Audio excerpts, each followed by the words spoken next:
can seem kind of scary to new sewers, but they're really fairly easy, especially if you know all the steps that you have to do. I'm going to show you how to do a one-step buttonhole on the Singer Professional 9100. I have a swatch here of some wool fabric that would be commonly used for a coat or another outerwear garment. I have a double layer and I have some interfacing inside, just like it would be on a placket on the front of a coat. So we are going to be stitching a buttonhole right on this piece of wool. The first thing that I need to do is mark my placement for the buttonhole. So I have the button that I'll be using. I'm going to place that right on the fabric where I want it to be, and then I'm going to mark its position on one side with a line. So I'm marking the side that's closest to the edge of the fabric, the fold of the front of the placket. Once I have that first line drawn, I'm going to draw a second line, perpendicular, so I'm making a capital T shape. That's going to be my mark for how I do my buttonhole. So my fabric's ready, now I have to get my machine ready. First thing I'm going to do is choose a buttonhole stitch. So on the 9100, you can choose a regular standard bar tack buttonhole by selecting the 0 on the direct selection menu. That's a very common buttonhole, so that's why it's super easy right on the front. All of the length and width settings are set automatically for you.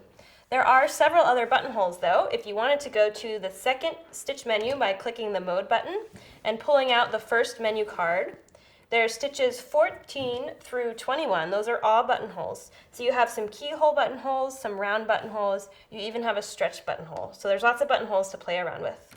We'll be doing a standard bar tack buttonhole, so the one on the direct selection menu. So once we choose that stitch, that's all we have to do, everything's set for us. We're going to find our buttonhole foot.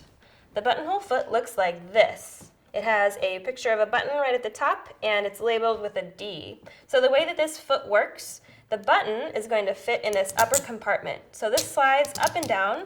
It can fit a variety of size buttons. So we're going to open it up and place our button right inside, and then close it until the button is snugly held right in there.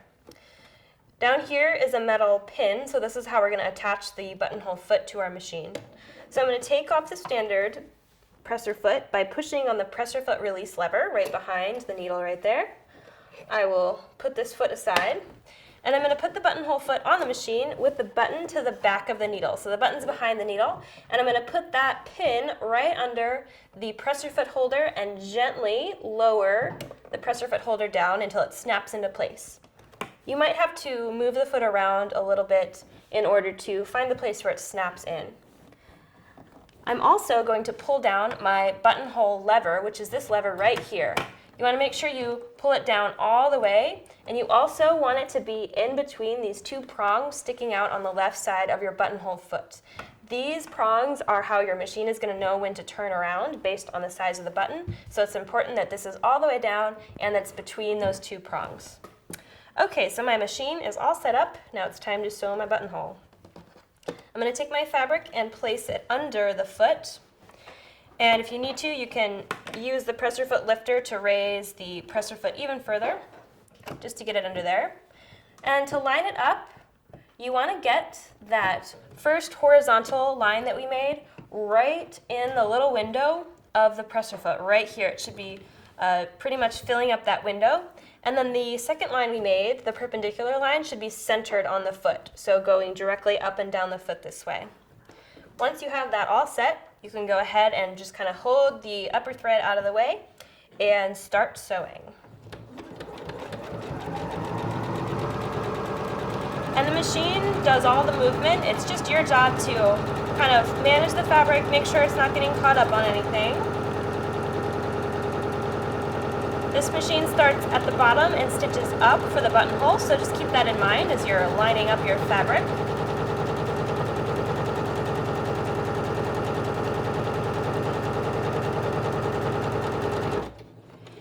And you'll push the pedal down until the machine stops on its own. So at this point, it's stopped. We're all finished with our buttonhole. So I'm going to lift my presser foot and pull out my fabric and trim my thread tails. And here is my beautifully stitched buttonhole.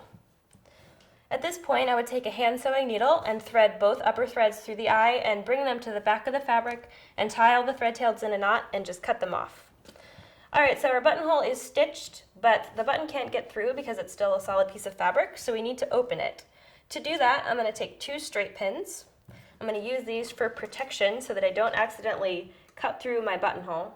I'm going to put one at each end, at the bar tacks at each end, so that's the top and bottom stitches.